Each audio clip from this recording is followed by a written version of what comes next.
आज संकष्टी चतुर्थी असल्यामुळे बाप्पांच्या प्रसादासाठी मोदक तयार केलेले आहेत. तर मी आज बिनपाकाचे रव्याचे मोदक तयार केलेत आणि हे मोदक अतिशय खुसखुशीत आणि खूप सॉफ्ट असे तयार होतात.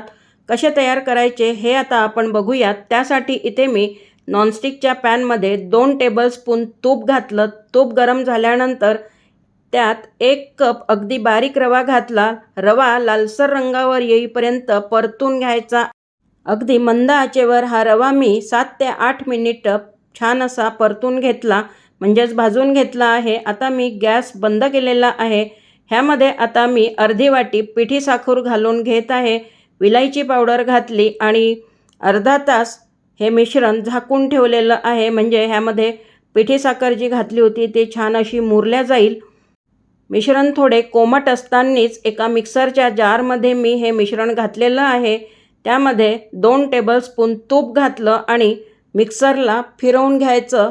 जर ह्या पद्धतीने आपण रव्याचे मोदक तयार केलेत तर मोदकसुद्धा खायला छान वाटतात आणि फार वेळसुद्धा लागत नाही. अगदी 15 ते 20 मिनिटामध्ये हे मोदक तयार होतात.